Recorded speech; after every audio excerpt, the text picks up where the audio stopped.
Lutindo wano ku Lubogola Simba nkulamusizza munnanga awuliriza osibyeyo otya nno webala emirimu gy'otuusizzaako engalo Walusimbi Evans mu studios okutuusaako programu Lutindo njagala bakulisaayoko mipiira gye tubadde gikyagenda mu maaso naye era mubalindirire ku ssaawa 4 ez'ekiro bajja kubanga bakomawo okubaweereza emipiira olunaku olwaleero tufunyemuuko akadde kano naye ng'emipiira gikyagendera ddala omwezi mulamba we tunaabangamuuko akadde ke tujja nga tujja olunaku olwaleero lwa bbalaza ennaku z'omwezi ziri 24 omwezi gwa mukaaga omwaka 2024 weekend tugikubye amabega abafunye ebizibu nyongera okubasaasira abafuniddemu ebirungi Mukama Katonda yeebale olwaleero nina akulira oludda oluwabula gavumenti mu lufuutifuuti leader of opposition ate mubaka w'abantu b'Ennakawa ate nga mwogezi w'ekibiina ekivuganya mu palamenti ekya National Unity Platform simulala ye Honorable Joel Ssenyonyi gwendi naye mu studios olunaku olwaleero ku nsonga nnyingi ze tugenda okwogerako wiiki namba ebibadde mu palamenti bibadde bingi naddala oba oliawo ku nsonga bonga ab'ekibiina ekivuganya ebimu ku bye bagamba nti byebimu ku byabatwalira ddala ensonga y'enguzi ekutte wansi ne waggulu obulyake obunyazi obubbi n'obukenuzi naddala mu bannabyabufuzi n'ebitongole ebya gavumenti embeera nno bw'eri ku ludda olwo olwa palamenti bino byonna bitambula ate naye nga mwennyini mu ebyo abibaddemu mu bakakiiko yaliko ssentebe w'akakiiko akanoonyereza ensaasaanya y'ensimbi mu bitongole era ke kamu akakiiko ako ebiseera ebisinga akavuddeko obujulizi oba akavaako okunoonyereza ensimbi nga bwe zitambula bajeti y'eggwanga yasomebwa eyo nayo aba oludda oluvuganya nabo baali bamala dda okuwaayo eyaabwe so ensonga ezo zonna tugenda kubanga tuzitunulako era nabiki ebigenda mu maaso n'ekibiina kye ng'omwogezi ng'akulira oludda oluwabula ate era omubaka w'abantu ng'ali ku kaadi y'ekibiina ekyo biki ebigenda mu maaso mu kibiina ekyo njagala kumusaba alamuse kubawuliriza omukulu lamusa kubawuliriza ssebo Mama Evans nsanyuse nate okunjaza olunaku lwaleero ndudde simba okubeera wano emyezi giyise ndi musanyufu okwegattako nate namusa kubali eyo okubeera wano physically woludde naye ebiseera ebisinga tukunoonya noyitirako eyo eddakiika entonotono ate abawuliza oluusi tebaawula nti kakati oba ali mu studio oba ali ku lukomo lwa simu okay kale naye ddala ku programu eno ndi musanyufu okubeegattako namusa kubatuwuliriza yonna gye muli mugyebale gye mukakkalabya sooka okulamusa ku bantu ba Nakawa West abo bansindika okubakiikirira mu palamenti era wano we muli sebo nze mbatwala mwina kunkwata bulungi bulungi nnyo tulina okukwatira ddala obulungi so Nakawa West erimu Bukoto 1 Bukoto 2 Naguru 1 Naguru 2 erimu Kyanja Ntinda Kiwatule n'ogenda side eri Banda Kyambogo na Bisunsa UPK Itech Upper Estate ezo parishes 13 naye namusane ku bannayuganda yonna gye muli n'abali ebunaayira ntegeezeddwako nti batulengera live wali ku Ghetto TV ne ku Omukisa TV Omukisa TV no yanjawulo ennaku zino waliwo ebyagudde ebyakabi naye tunabyogerako bulala naye ndi musanyufu mwebale kutukyaza neyanzege katugende ku nsonga olw'obudde tugenda kubanga ensonga zino tuzikwatako mu ngeri enfunze naye ku nsonga ekibiina ekya National Unity Platform egimu ku miramwa gyakyo kwe kulaba nti nno munnayuganda atuusibwako services era nga buli kimu kyonna kirina omutuukako nga munnayuganda omuwi w'omusolo ebimu tebituuka olw'okuba nti nno omusolo guno gubbibwa sente zibbibwa sente ne zidda mu birala palamenti essaawa zino wetwogerera yo erabika nina ne wensomye nga waliwo abateekateeka ndowooza mu mwezi ogujja nga bateekateeka okukuba olukuŋŋaana okujja okwekalakaasiza ku paalamenti okwekalakaasa okw'emirembe. Mpuliddemu eddoboozi lya mukwano gwange sijja kumwogera naye bwe ndiwulidde ng'akunga abantu. Naye ensonga kaakati y'ey'obulyake n'obuli bw'enguzi mu paalamenti. Mwenge ekibiina kya National Unity Platform emabegakaawo bino byonna bizze nga mulagira ddala nti kino wadde ono memba waffe ffe tetujja kumuttira ku liiso.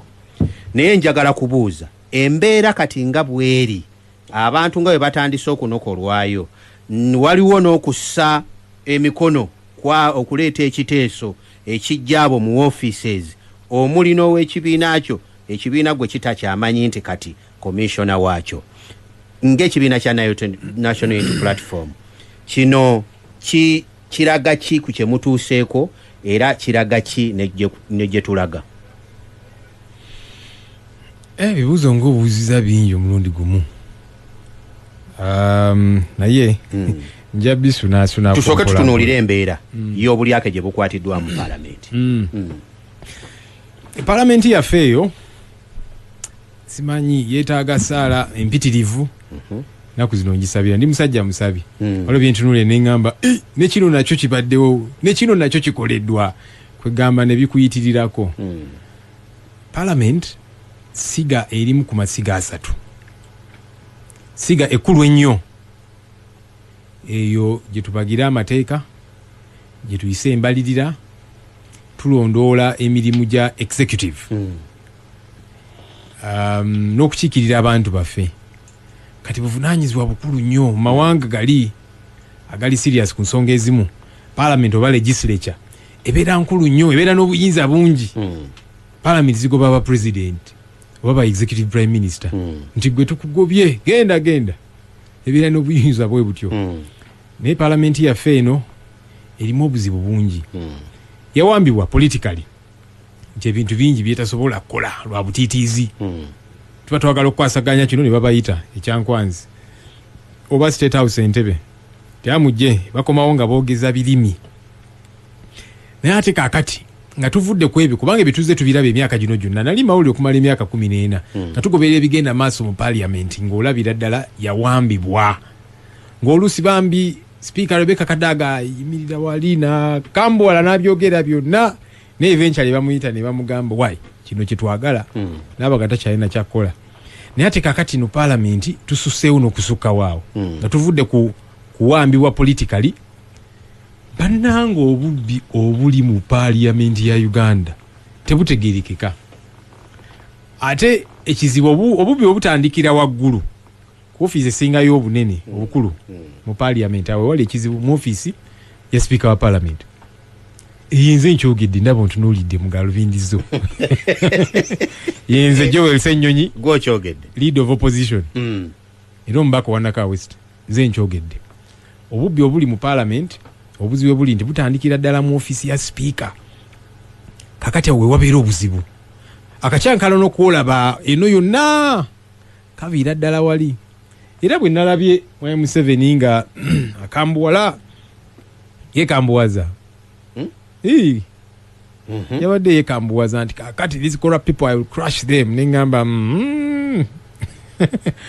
fe abamu tetunnakyamuukirira kubanga twabiraba ne ku mabaati bakwatayoko abamu awo banandutu baani naye wali abanene ababba amabaati abo nakati ne bibanga ebigwiraawo bwe bityo mu kavuyo. Kakati ne ku luno gambye I'll crush them. Of course ekyakikola kubanga waliwo akazita kamuteereddwako abavujjirira gavumenti ye America, UK n'abalala mulaba batera okusinkana baambasada baabwe nga batumiddwa zi gavumenti zaabwe nti naye waayi sebo tukuvujjirira naye ne sente zetusindika tulaba mpitirivu ezibbibwa ante mufaayo kale kambeko nekyenkola kugamba nakambuwaza ku ddoboozi awo okulaga bali nti alina kyakola naye nekira tusemberedde akalulu kati ayagala kulaga bannayuganda okubawuddiisa nti nina kyenkolawo naye nga tali serious ku nsonga eno ey'enguzi mu ggwanga naddala mu Parliament mwentuula kubanga budget committee tulaba batandise okukwata abatula ku budget committee kubanga omwo mbeeramu zidiiru mpitirivu naye bwe banaabeera serious ne balondoolera ddala bajja kulaba omulyango gwe batuukako ku nsonga ezo twabadde tuli awo ne tulaba erwengu owekitiibwa speaker right honorable Anita Anet Among Magogo yabaddeeyo ku mukolo gw'omubaka omu nayogera ebintu byena nentunuulira neŋŋamba kakati ono omukulembeze kwaye mukulembeze wange mu parliament nempulira nga nswadde nzenna bulijjo sikkaanya naye bulijjo nze mwatulira ebintu bingi kuba namugamba nze nkuwa ekitiibwa naye sikutya abantu bangi awo ku parliament mune bamutya bamutya te bwe naayogerako bajja kunnyima ka trip bwe naayogerako tebampe mukisa kwogera bwe naayogerako speaker ajja kunteekako omuntu mu constituency yange amufandinge anwanyise bwe bityo naye nze namugamba nze sina kyenkutyako gwe kubanga sigwandeta mu parliament kuwa ekitiibwa kubanga ofiisi gy'otuddemu ofiisi nkulu ofiisi njiwa ekitiibwa naye gwe nga gwe sina kyenkutyako bwokola ekikyamu nja kwatulira nti kino kikyamu so namuwulidde ng'agamba nti kaakati kubanga bannamuju sise n'abalala babakutte ku nsonga z'enguzi n'agamba nti okusookera ddala Museveni yabagaye temweraliikirira temufaayo ku bantu bammwe era omwana bw'akola ensobi ng'omugamba kale kyokoze kibi naye tokiddamu awo nja kuddawo nja kukomawo ku ensonga eyo naye eyokubiri n'agamba nti kaakati omuntu nno bw'akwata mu ssente n'abbayoko tekiba kibi nnyo kasita abaleetera nammwe ne mulyako neŋŋamba kaakati ono sipiika wa ggwanga manyi tulina abantu aboogereyo ebintu ebyenjawulo babloga baani abantu aboogerayugira naye kaakati ono sipiika wa ggwanga namba 3 nawulidde nga nswadde nnyo ku lwa paalamenti gye ntuulamu kuba kati ye ayinza okuba nga takyaswala kati aswaza buswaza ng'ebintu ebimu tebimuswaza ne kaakati ffe bakulembera bituswaza ono mukulembeze waffe ye namba 3 mu ggwanga naye ekyo kyandaze kyekino ffe kituze twogerako kubanga toyinza kuwagira nguzi oba toli muli wa nguzi toyinza kuwagira babbi bwoba toli mubbi kaakati yatulaze kuba bulijjo tumulumiriza ne tumulemerako nansuubiza n'okunsuubiza nti tujja kuba ne debate twogere ku nsonga za corruption mu parliament kubanga bingi buwumbi na buwumbi nga ababuteeka ku account z'abastaafu ne bazijjayo ne bazimutwalira mu corporate social responsibility yeegabira biddiiru eby'ekiyaayi n'abuulirako wano omanyi tulina kye tuyita parliamentary commission ke kakiiko ak'okuntikko akatwala parliament akakiiko ako nga leader of opposition katuulako era akakiiko ako ke kasalawo buli kimu ekikwata ku parliament kagaba contracts ekasalawo nti kati department tutekemu ssente bweziti tukole bwe tuti recruiting abantu bingi kati bagenda ne batula mu kakiiko ako ne bayisa biddiiru eby'ekiyaaye mbiyita bya kiyaaye sikozeseza lulimi lwa kiyaaye ogambye akakiiko okatuulako akakiiko ndi memba waako naye bukyanfuuka memba tebampitanga mu meeting nafuuka memba mu olina kuyitibwa buyitibwa oba olina kumanya nti akakiiko kalina tuula bwe kati nange nina okuba anti kati ntegeera nti anti katudde ntegeera ntya nti akakiiko katudde gundi bwemanyirwa neyenkya oda pepa weesobola okufulumira nange Evans atali mubaka wa pepa wa parliament oda pepa yino wotamanyira memba w'akakiiko nti tekalina budde kati kirungi oyogedde ku oda pepa ebeera ya plenary ebeera ya ffenna ate oda pepa efulumirako invitation olaba ne plenary eya ffenna tuyitibwa Clark awandiika ng'atuyita ffenna nti kakati enkya waliyo plenary saawa 8 era eno ye order paper ye agenda kakati commission ate nga yetwala parliament nakyo bwe kina okubeera tulina okuyitibwa nga bammemba naye batuuleeyo mu nkukutu kati speaker kyakola tuula mu ofiisi ye n'ayita bano ba backbench commissioners kakati eno ye commission mu ofiisi ye fe abalala tatuyita kubanga amanyi ebintu bino eby'ekiyaaye tetujja bikkiriza ne batuula omwo ne bakutula biddiiru yewa kiddiiru alina rediyo eyo bagiyita Mama Bukedya FM ye yagenda neyewa contract of course ngayita mu bantu abo backbench commissioners ya bumbi 3 milioni 10 ntia negenda kola advertisements za parliament nengamba okay nebira bituulira as companies za wadde deal ze obuzibu nina sinti speaker bwaba ina company obatakirizibwa kola business nga muna Uganda akirizibwa it's okay naye ise mitendera kikubanga otudde gwe ne wegabira contract abaye kambuze radio Simba si radio ya amanyi wane Uganda mweyo contract mwaite mujigwanidde oba at least okuvuganya ku contract yo namwe ne mutekayo bid kubanga obumbi obusatu mwete mubwagala ensonga zino ziviiridde ddala ku exhibition bwe yatandikira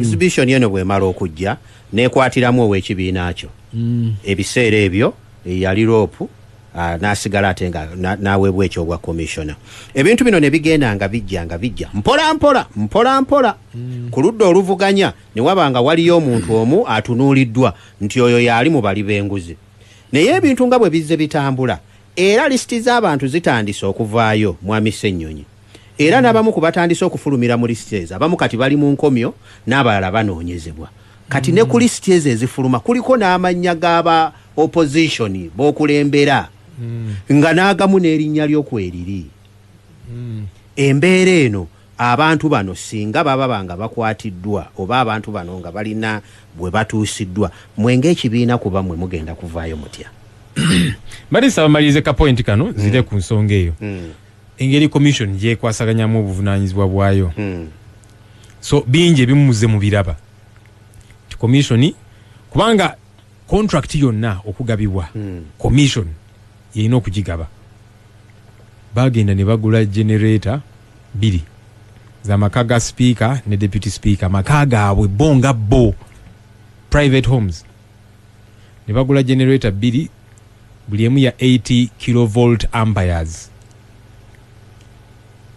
eyo kumpi obukadde 5 mu kamu generator 2 netunoonyereza mu kaawo netuzuula nti generator zino ziri wakati wa milioni 3 ekinene nnyo milioni 7.8 awo naye kakati bo bazigula 5 mu kamu kati obuzibu buli wa mirundi ebiri of course n'ekirala again makaga era ne batekayo razor wire fence ne solar lighting biki bukadde 5 mu 2 532 million mu makaga speaker yenga ye obuzibu buli wa mirundi ebiri kano makaga abwe bonga bbo makaga speaker singa kiri nti speaker abeera n'enju nti kati eno ya office ya speaker ndi sekandi ya jirimu weva kuba speaker kadaga najiyingira kadaga weva akolanya najiyingira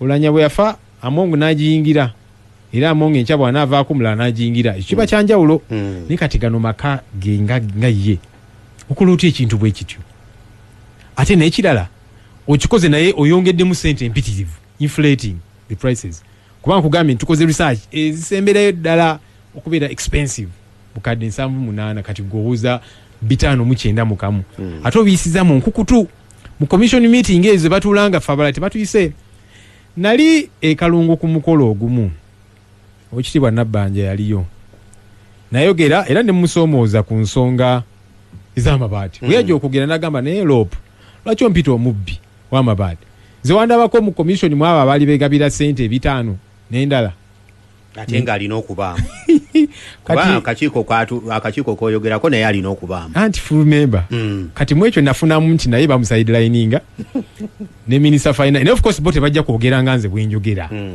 bagamba waye kasita ba government yemu bakibiina kyekimu kabasirike naye ekyo kyandaga nti n'ekimuluma nti ebintu bino batuula naye ne batamuyita era buli wolaba bidiiru bino ebyekiyaye speaker atuula mu office n'ayita bano backbench commissioners ate nga tebajja muwakanya nga alina kyayisaawo kubanga naye abakanyugirayo obusamambirawo abakanyugirayo obuswazi buno obuservice award kakati abawadde buservice award 5 enkya n'aleeta deal nti kakati ina washing bay yange ena njagala tugiwe contract na radio yange tugiwe contract munaagaana nga namwe abakanyugirayo kati obuzibu buvaawo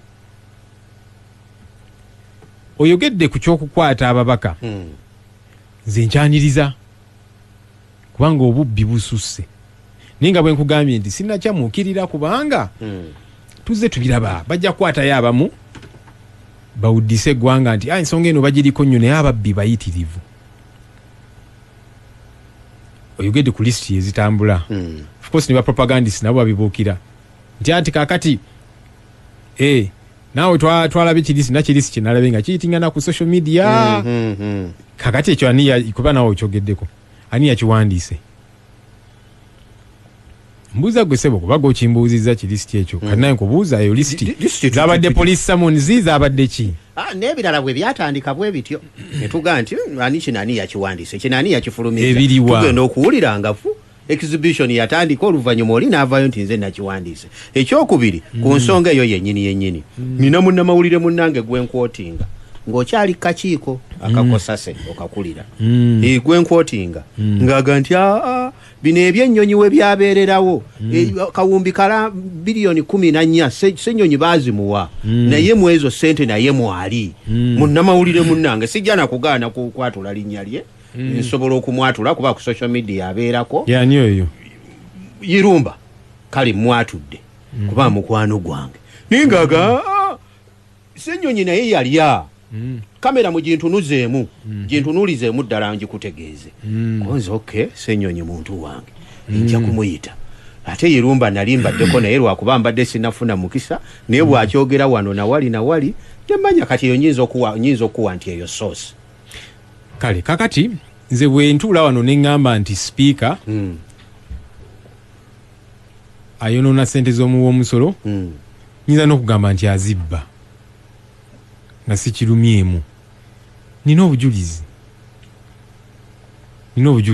sebo zi contracts nazze nazo wano zirina ate nga tayinza zeegaana kubanga za parliamentary commission newandukowadde situ tebampita mu zi meetings naye information njifuna kuba ntuula mu kizimba omwo ate yenze loopu ate nali munnamawulire okumala emyaka 14 so kati nze bwe ŋŋamba nti speaker yeetaba mu nguzi njogeza bujulizi zi contracts nzirina wano evidence mulina okay so kati omuntu yenna nesigaana muntu kulumiriza oba ssennyonyi oba ani kati tuyegera just byaswakaba bwoba ogamba nti ssennyonyi bamuwa simanyi obumbi bumeka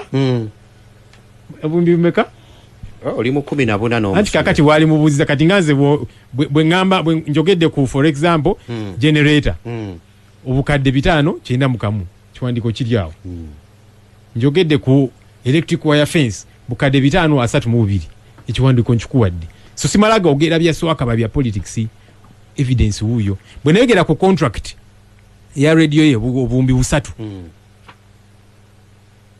waitawe nakuzaalinga 3 spokesperson wa parliament Chris Obore navayo n'agamba nti okay kakati kyemugamba nti radio speaker yo tegwanidde kola business nti yo kiyazifuna naye tegwanidde nze ningamba nedda obuzibu sinti tegwanidde of course ninga kati kirungi okkiriza kubanga bwino mulina contract yeyo yennyini ogiraba gyotunuddeko kati ningamba nti obuzibu sinti tagwanidde ne contract yagifuna atya awe wali obuzibu mwayita mu procurement guidelines radio stations endala zonna zetumanyi zo zafuna chance okuteekayo bidi nti kakati kantekeyo bidi naffe oba obuli awo tuyinza okufuna sente zino okufuna bidi nga tuwangudde naye tebakikola bwe batyo so kati omuntu yenna bw'agamba nti ssennyonyi naye bamuwa sente tumala gakyogera okiinako bwino ki naye nekyo kankinnyonnyole munnange bw'olwanyisa enguzi nayo ekulwanyisa. When you fight corruption, it fights back. Kati oyo propaganda abamuyisa n'ababikola bamanyi ne gye biva. Report gye boogerako wagobere wankyazaako ne wano nga ni mu kuyomba ne speaker nali nkyali chairperson wa kusasi nga report ya airlines efuse report ne tukola obuvunanyizibwa waffe report ne tugikola ndi ready nayo speaker n'agaana. Ningamba nyabo kikyotegeeza n'agamba nti simanya report yali ikinze nga ono titunatuukawo yagezaako okutulemesa wali tutuula n'asinkana omukyalo oyo gwe twali tunoonyerezaako nemugamba speaker kino kyokoze kikyotegeeza nemugamba oyina eddembe okusinkana omuntu yenna naye osinkana otya omuntu gwe tuli mu kunoonyerezaako omusinkanye mukaama kiki kye mwogerako nga ffe tuli mu munoonyerezaako wayita wiiki ng'emu nampandikira ebbaluwa kikakati nga munoonyereza ku mukyalo ono ne Uganda Airlines bannamawulire temubakiriza kubeeramu nimugamba ekyo sijja kikola nti enze speaker biki nemugamba oli speaker nkimanyi nze ndi just committee chairperson naye kati eno committee nze ngikulembera sigwe nimugamba bannamawulire sijja bafulumya lwaki oyagala mbafulumye mpa ensonga ate yagimpa of course ngagezaako kubikira mukyalo ono nti bamaze okusinkana babakanyiza ku kyo bamuwadde ki simanyi nemugamba bannamawulire mwabiraba neŋŋaana kubanga nga njagala buli kyenkola kibeere kirambulukufu bannamawulire neggwanga litegeere biki bye tunoonyerezaako lwaki tumunoonyerezaako mu nkukutu era sipiika nemubuuza abalala bonna be tuzze tunoonyerezaako tubadde tukikola mu lwatu lwaki ono oyagala nkikole mu nkukutu neŋŋaana ripooti neeba ready ripooti bwebeera ready ngisubmitting ewa speaker ewa clerk to parliament ne bajja uploading mu parliament tulina system tugiyita afresco documents ezigenda okusomebwa za uploadingibwa okwo buli mubaka n'aja accessinga okugisomamu n'okweteekerateekera debate era ekyo kyatandikawo ng'eddanga oluusi abaka report bazibawa mu time eyo tugenda debatinga ne bamulugunya ne bagamba naye kakati zino zivolumu nnene tuba twetaaga ne tufuna reports zino ne tuziyitamu tugenda okutuuka awo nga bye tugenda okudebatingako tubitegedde so bajja uploadinze ababaka 529 basobola okujja accessinga kati speaker n'avaayo n'agamba nti report eno yaliikinga yafuluma n'olwekyo tugenda gisoma nimugamba ebintu bibiri okusookera ddala ogamba otya nti report eriikinze eri mu mikono gy'abantu 529 kikyotegeeza nti eriikinze already eri public document generally naye nekyokubiri nemubuuza nti kale katugambe eriikinze teeka ki erigamba nti ripooti bweriikinga eba tekkirizibwa kujja ku floor ya parliament netugiteesaako yabaffe kiki ekiriikinga nga investigations zaffe zonna twazikola mu lwatu kubanze nagaana okufulumya bannamawulire era abamu babeeranga live ku tv zaabwe kakati bwogamba nti kiki ekiriikinze nga byonna tubikoze mu lwatu ne tuvaawo bubi nnyo wankyaza wano nembyogerako n'agaana ninga report tugikoze abaka bagisayininze aba opposition n'aba NRM speaker n'agiremesa kakati bwekiba kituufu nti waliwo sente zafuluma okulemesa report eyo kiri clear ani yalya sente ezo kubanga yalemesa report buli omu amumanyi naye of course ba propagandists anti kakati Ssenyonyi teyafulumya report eyo bamuwa sente nobatunulira ne bakusobera nga balinga abataagoberera of course bakimanyi ne bakikola deliberately kale Ssenyonyi oyo yokuzanja alwanyisa enguzi katufune naffe engeri gye tumuyikiriza katufune be tumusibako ne kati abikubulira nga nange bwe nkuwadde buyino oyo amumpe akuwe buyino Lutindo ampuliriza omulungi program Lutindo nina omubaka Joel Ssenyonyi mubaka w'abantu abanakawa West akulira oludda oluwabula gavumenti ate nga mwogezi wa kibiina kya National Unity Platform ensonga ezo ababaka abasongeddwamu ennwe takirinaako mutawaana newe banaaba bakibiina kye era n'ekyokulabirako bakiragadda bo tebakirinaako mutawaana bo nga bo ensonga zigende mu maaso naye lwakuba ye nga Ssenyonyi kinajja yagamba nti nno kuluma kujja kumala kunywerera ddala naye ebintu ebimu alinga abiraba bwatyo genda kumuwummuzaamu tukomawo n'ensonga eziri mu kibiina gye buvuddeko obukiiko obukulemberwa mu parliament bwakyusibwa ab'NRM baleeta enkyukakyuka n'ab'oludda oluvuganya ne baleeta enkyukakyuka Mwami Nambeshe ye nampala wa parliament ku ludda oluvuganya yaleeta enkyukakyuka ne Mwami Obuwa naye n'aleeta enkyukakyuka naye ne kirabika nti eza Mwami Nambeshe zo zalinyibwamu eggere olw'ensonga parliament zeyawa naye zeyawa tukomawo n'ensonga ezo n'ebiri mu kibiina ekya National Unity Platform Walusimbi Evans mu studios tovaawo nkomawo Lutindo tukyagenda mu maaso Walusimbi Evans mu studios nze nkutuusaako program Lutindo nina omukulu Joel Ssenyonyi mubaka w'abantu bannakawa West ate nga yakulira oludda oluvuganya oluwabula parliament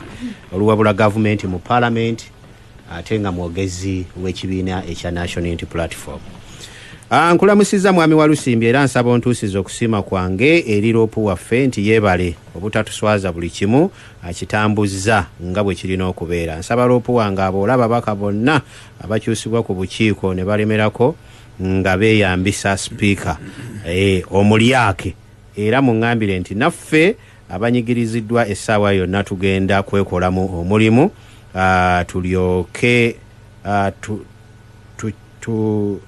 tukyaleko ku paalamenti tumulage obumu bwaffe. Tamale Ibura bw'atyo bw'agenze bw'ayogedde. Joel, ensonga y'ekibiina exhibition bwe yafuluma ebintu byonna ne mutuula tukubamu kagundi katono ne mwogeramu ng'abakulu mu kibiina eri mukulu munnammwe omukulu Mathias Mpuuga ebyavaayo byonna abantu babitegeerera wajja wano n'obyogerako era ne muluma ne mugamba nti afe we twasibira we tusibidde embiranye n'ebeerawo kakati na wano buli kimu kyonna kizze nga kitambula bwe kityo era nakyo jja kinziramu bonna be kinaaluma era nawo mweteefuteefu okukwatira ddala munyweze nti muli bakibiina naye ensonga naffe tuziraba bwe tuti we kyatuuse ku kukyusa obukiiko. Komishona Mpuuga mwatwala ebbaluwa ne mugamba takyali komishona naye n'asigalawo. Mukolo gumu naguwulira nga mwami Kyagulanyi agamba nti eyali komishona era naye emirimu akyakola. Kakati mu paalamenti wabaddeyo ne mwami Nambeshe ng'omuli ku lusegere sisitimu ey'okukyusa teekawo eriri babaka bwe baba nga bakyusibwa ne bakola ku bukiiko buno ne bakola ku bukiiko buno. Era ebibiina bya ddembe okulonda ababaka abo okulaba engeri gye bayinza okukolamu n'obuzito bwabwe n'amaanyi gaabwe mu ebyo ebirina okukolebwa. Mwaleese okukyusa ku kakiiko akatunuulira ebisuubizo bya gavumenti oba biteereddwa mu nkola oba nedda. Mwakyusa mukyala Nambooze ne muzzaako mwami Abedi Bwanika ne mukyala Baagala. Ensonga eno nga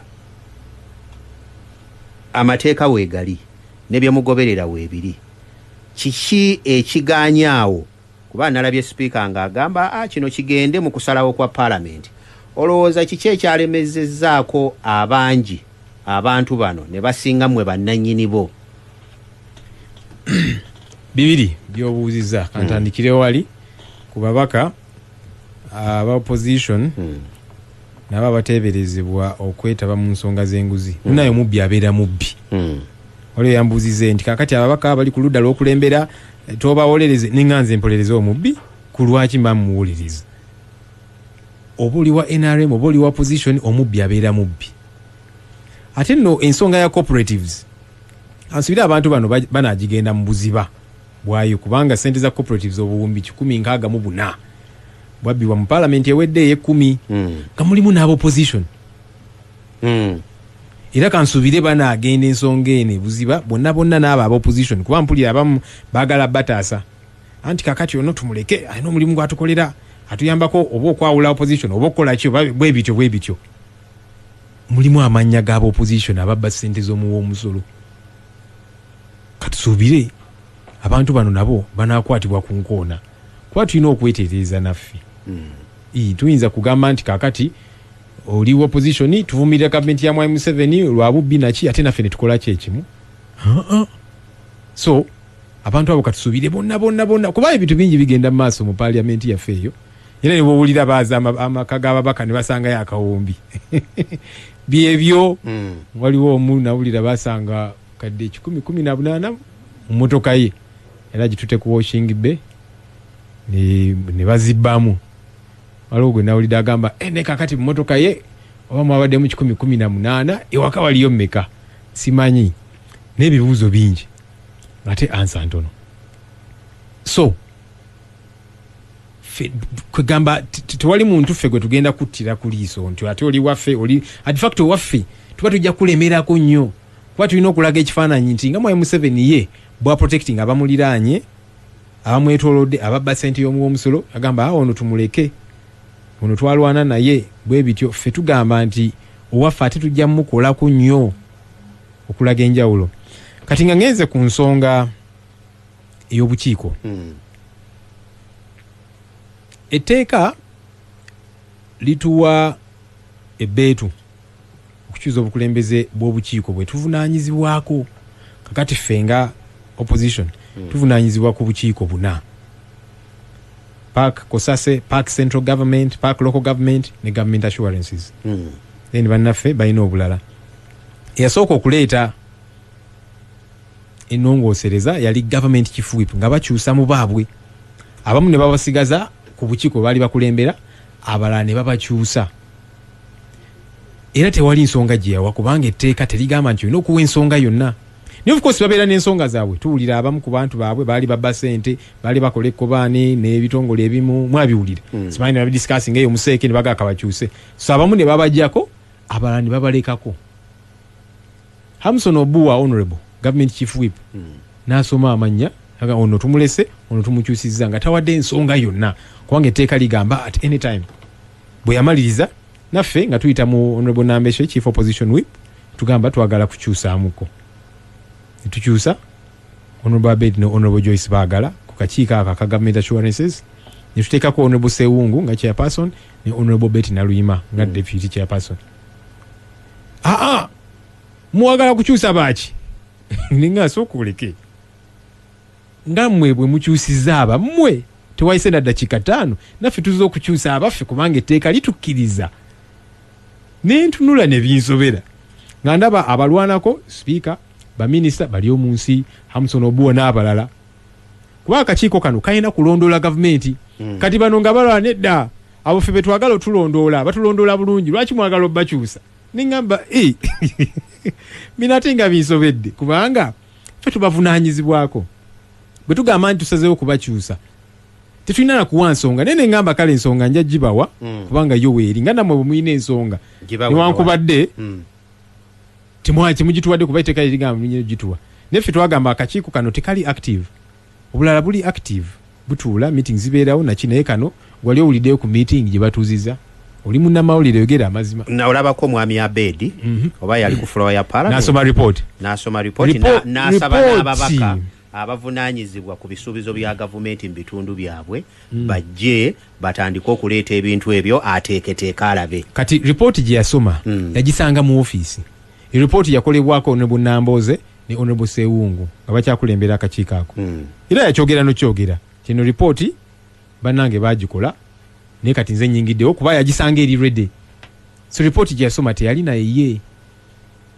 Yali ateeseteese nga ababaka agenda abayitamu n'ebitongole mundeetere. Anyway, point yange Evans ne mumugjawo. Ye amaze ebbanga abalanga batuula. Paka Kosase tugirabanga etuula. Paka mwami Alan Mayanja mulabira ddala. Mwanga Kivumbi tomulaba nga atuuza meetings. Ne Gilbert Eranyo wa Park Local Government. Kati ate oli mukunkaaya nyange ebintu naawo bimanyi.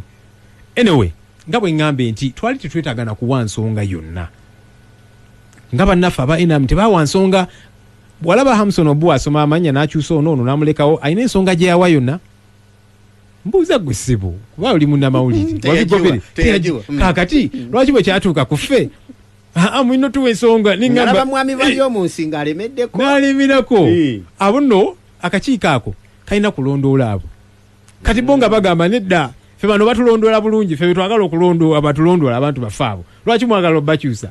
Ffe tuli bamativu n'engeri gye batulondoolamu. Nengamba of course nalaba omubaka mwami mukulu sikyamujjukira kibiina ky'enaalemu ng'agamba naye afa bwe twabakyusizza tetwawadde ensonga lwaki bali tubagaana. Oyo omu ku be bayita rebel MPs kubanga biseera bisinga abeera objective.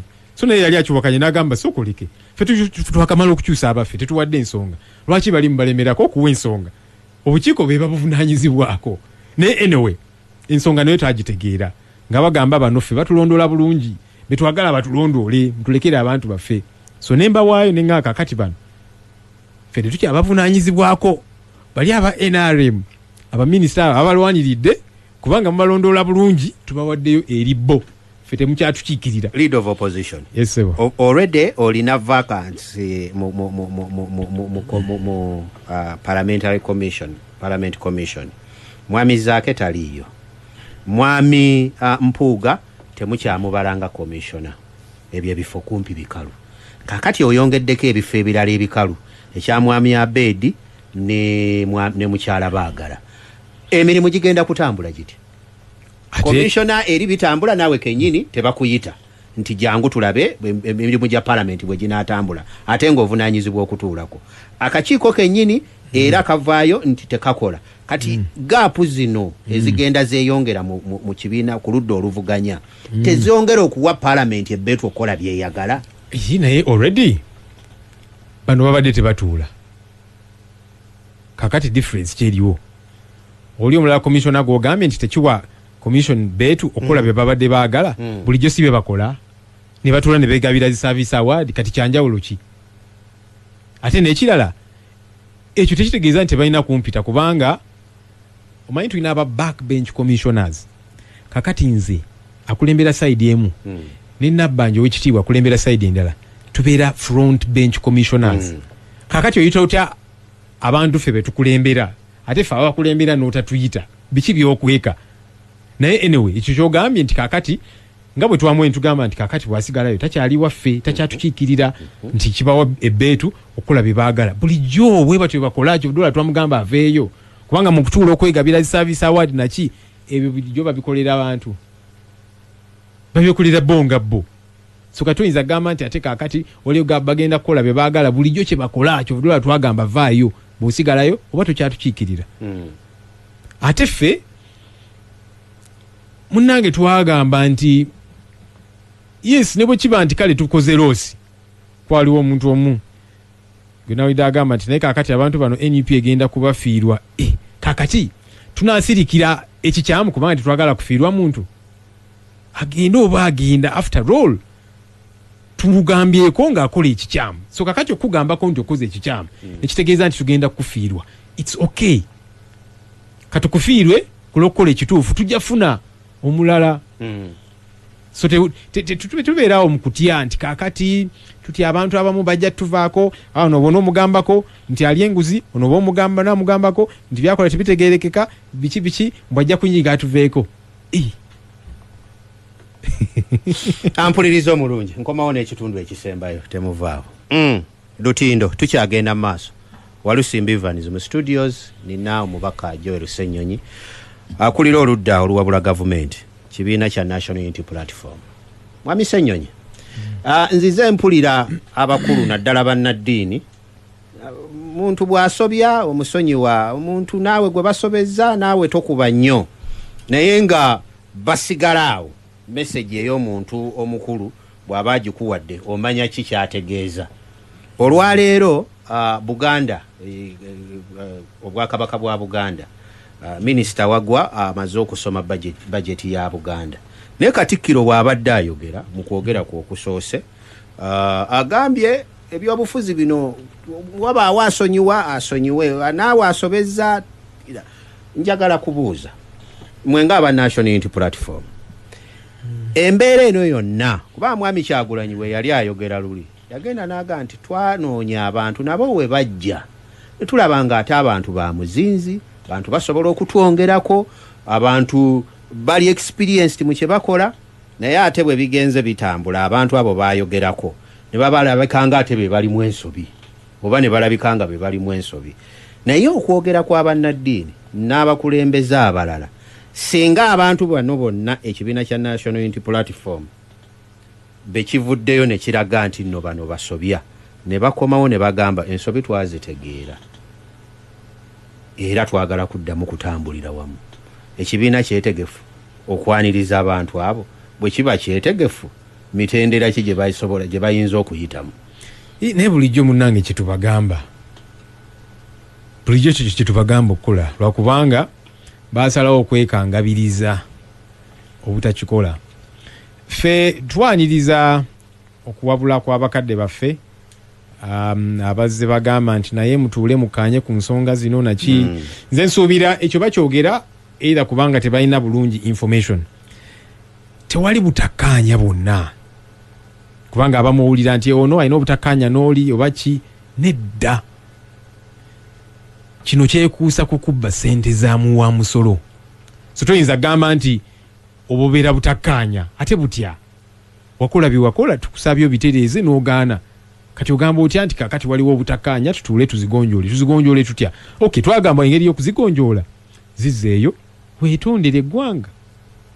Ffe tuba tukwaniriza tetulina buzibu naye obuzibu buli mu kulemerako ne weekangabiriza ate naffe n'otandika na kutuvuma tubawulira ennaku zino abali bagamba nti baagala kutugolola ttumba simanyi abawagizi baffe bavuma naki ennaku zino mbawulira bakozesa ebigambo naye twagamba ffe tetujja kubavuma kuba twakuzibwa bulungi tetujja kubaddamu nga bwe baagala kubanga balina ebigambo bye bakozesa waliwo yampisa omujega ninga Katonda yayagala muddemu enewe sijja kuddaawo kubagana mpawa n'abantu b'enkulembera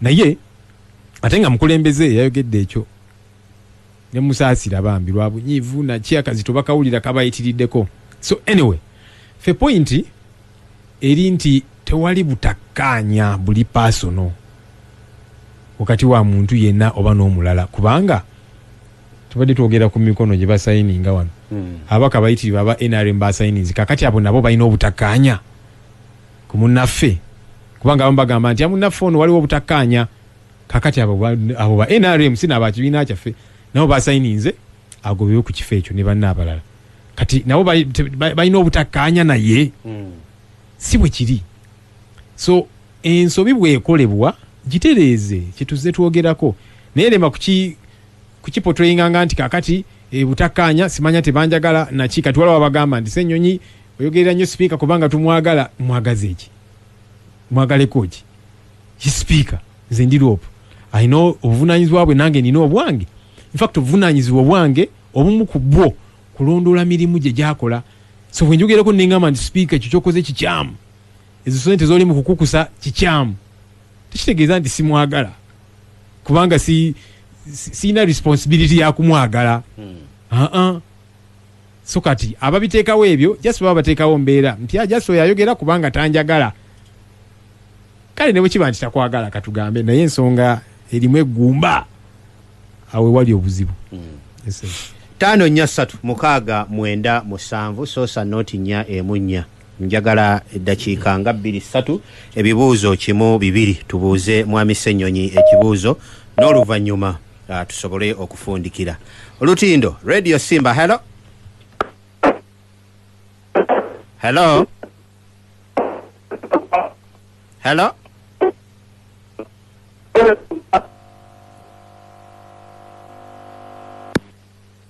lira 5-3-6-9-7 sosa noti 4 osobole okutubuuza ekibuuzo wano ndina mwami Ssenyonyi Olutindo Radio Simba hello wali kuweereza okuwuliriza ani ono Kapo Dennis nsizidde kyetu mivumba sebo buuza ekibuuzo nebaza mukulu oyo Joel Ssenyonyi okutulambika obulungi n'okulemera ku nsonga n'okulemera ku mazima abane tulemere ku kituufu eggwanga otujja ddinunula Kapo Dennis okay 5-3-6-9-7 yobako okubako essimu Olutindo Radio Simba hello kutuweereza kale nnyabo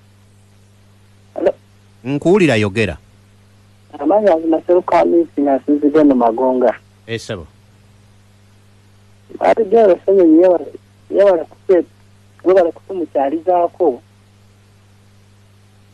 enganzi njagadde webaza kanfuneyo omulala omu 5-3-6-9-7 Lutindo Radio Simba hello sebo wangi sebo ono mungu kusinzira iganga sebo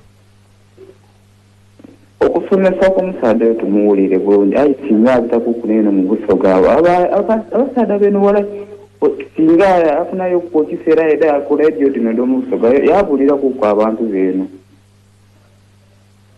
nkale omukulu awulidde abasoga ndowooza mubasuuliriddemu naye ate ndowooza naakawulira omukulembeze kanyongereyo omulala omu Lutindo Radio Simba webale kuweereza webale okuwuliriza sebo amanya Ssaalongo Lugendo kondakita wa Simba Taxi nga mbeera kya Mujumbi sebo omwami oyo mwagadde Joel Ssenyonyi naye njagala okubuuza Ssenyonyi ku bino ebiriwo mu ggwanga wadde nga balina kulimira ku bino ebyenguzi ebiriwo bantu bano abeerusaagi bano bali kumenyera amayumba nga memba wa palamenti abo bakikoze batya era bo tebasobola.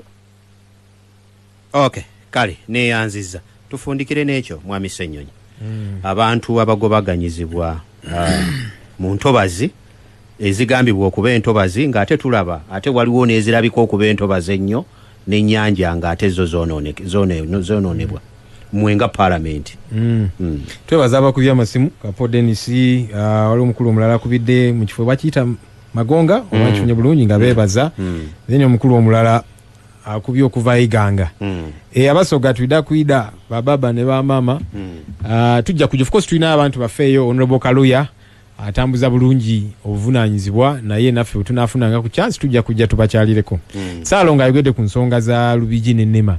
Tuze tuzogerako era okwa parliament tuli mu recess naye batuyita luli okudesignatinga era nenjiremerako ensonga eyo ninga ne kakati ebintu bino lwaki tweyisa bwe tuti. Nabuuza ebibuuzo byalinga bisatu. Ky'okusookera ddala abantu bano bamazeewo emyaka n'ebisiibo mu bifo bino. Nasangawo omuzeeyi omu nanga amaze emyaka 40 yatuukawo talina mukyala n'awasa n'azaala abaana kati alina n'abazzukulu. Abantu bazimbyewo. Gavumenti mbaddewo ebbanga lino lyonna. Abantu ne bajja ne bazimbaawo nga mutunula. Mubaddewa. Ate n'ekirala nga gavumenti eyinza nakwegaana butamanya nti weebali kubanga ababadde ne zi business gavumenti badde basolozaamu omusolo. Can you imagine? Kakati ovuddeyo last minute nekozanga atabamanyi naki babaddewo all this while ng'otunula. So ekyo nga mbuuza gavumenti n'ekirala n'engamba zino double standards. Mulimu obususuze, mulimu embeera y'abaana n'ebyana kubanga awo mu kifo ekyo kyennyini wakati waliwo police station. Bamenya buli kigyetooloddeyo ne bagireka. Waliwo fuel station essundiro ly'amafuta n'ebizimbe ebirala temubikutteeko. Mumenye bana abamu kubanga bo bamufuna mpola kubanga bo tebalina beerwanako. Bafuna olukusa. Mwalulabako kubanga nga bannamole mulina okubuuza nti kale bamugamba bafuna olukusa mu tulageeko. Police station eyo naye bali bagitaddeko mark ya X. Ni lwayitawo ne bagisiimulako era abamawulire bakiripotinga ekyo nti bamaze ne babasonyiwa oba kiso. Obusosoze buno bulina obuzibu tubiwulireeyo zi factories n'amanve naki ziri mu ntobazi. Kati lwaki wabeerawo obusosoze? Nalaba Mwai Museveni nga munaye yanjerega n'okunjerega. Gamba mpulira ono waliwo MPSA Ssenyonyi enyonyi nga yekozanga atamanyi ate nga mmanyi ampulira byenjogera lwakwebuzaabuza. Nti agamba mbu simanya gavumenti ebaddewo ebbanga lino lyonna. Yes, ekyo kibuuzo kiri serious. Lwaki gavumenti yeebaka bwetyo? Abantu ne babeera myaka 40. Nze ndi munnamateeka mu mateeka awo oba ofunye ne interest ate abamu of course balina n'ebibanja abamu balina ne title. Naye oli bw'amali myaka 40 azaawo n'azimba naki mumutunulako ne mujjamu ne ssente ez'omusolo kiba kikyamu. So obusosose buno tulina okubwa addressinga. Ate n'ekira kinnayogera mu parliament nengamba nti tukole omulimu oguli comprehensive. Ebizimbe bingi tubiraba bimuka mu Kampala. Tekuli drainage, tekuli ki, enkuba bw'etonnya ekibuga kyonna ne kibooga amazzi ne gajjula buli wamu.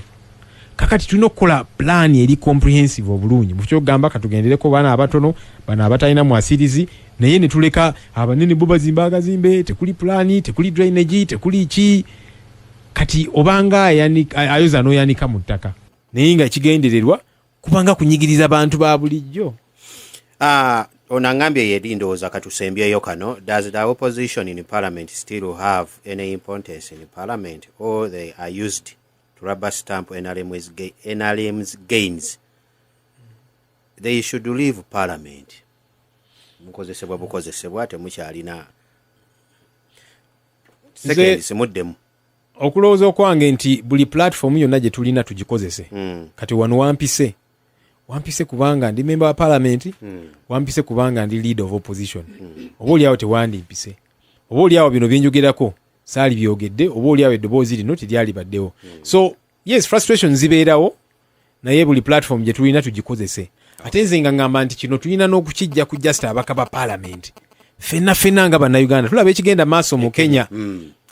ababaka baabwe mu parliament yes babiyombeddemu naki batuukiriza obuvunaanyizibwa bwabwe naye mwe bannansi bwe mutayimuka ekiri mu parliament kiba tekiyamba nyimuka wali nja kuyimuka njogera oluzungu lwonna ndumaleyo nyombe ne sipiika mukambuwalire naki naye eno bwe mutayimuke ne mwegatta ku maloboozi agaffe tekirina kyamaanyi kikigattawo twali muto gikwatako abaali Honorable Kyagulanyi n'abalala ne bakuba emmeeza ne bakola buli kimu ngeno bannayuganda jasi tuba kiyalinga tusanyuka nti wamulabye yagenze bode n'afunye ekikonde kugamba nga biringa bya kinyumo naye tetwabeegattako nga bannayuganda kyovudde olaba weewaawo baakola kyonna kye baali basaanidde okukola naye ekiteeka kyayita kakati ekikulaga nti nga bwe tukola kye tulina okukola nga Ssenyonyi bwe nkubakerere kuba n'ababbi sipiika n'abalala fenna tulina kukyetaba mu fenna kuba kakati kiri mu lwatu sipiika yezi n'abagamba nti tewali buzibu okubba kasa omuntu amala okubba najja n'abagabirako kakati ekyo tukirekera Ssenyonyi yekka fenna kitukwatako bannaddiini